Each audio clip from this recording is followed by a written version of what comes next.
ధీరత బరుల నిందింపనేర్చితిగాని తిన్నగా నిను ప్రస్తుతింపనైతి.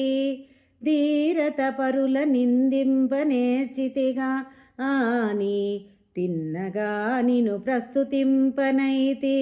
పొరుగు కామినులందు బుద్ధి నిల్పితిగాని నిన్ను సంతతము ధ్యానింపనైతి.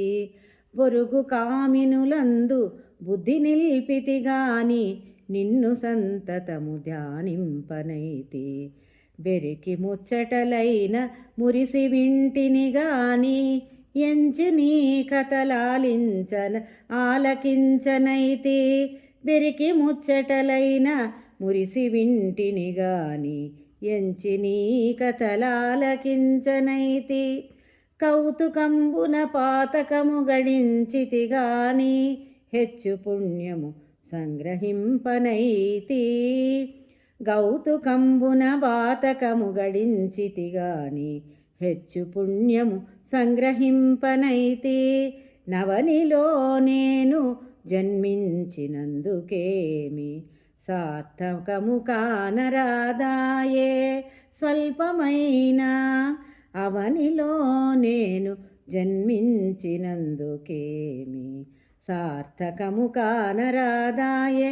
స్వల్పమైన భూషణ వికాస శ్రీధర్మ పురనివాస దుష్ట సంహార నరసింహ దురిత దూరా.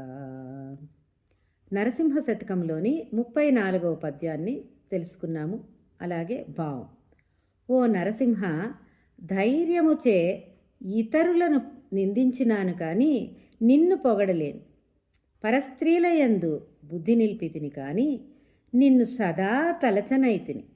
ఇతరుల మాటలు సంతోషముతో వింటినే కానీ నీ కథలు ఆలకించనైతిని. సంతోషముతో పాపము గడించితినే గాని పుణ్యము గడింపనైతిని. నేను భూమిలో పుట్టినందుకు ఏమాత్రము ప్రయోజనము కనిపించదయ్యా. ధర్మపురిలో వెలసిల్లినటువంటి లక్ష్మీ నరసింహ, నీకివే నమస్కారములు తండ్రి. పాపములను పోగొట్టి దుష్టులను సంహరించే ఓ నరసింహ దురిత దూర అని కవి వాక్యంలో తెలుపుచున్నాడు. ఇతరులను నిందించడము, పరస్త్రీలయందు బుద్ధి నిల్పడము, ఎదుటివారి మాటలను వినడము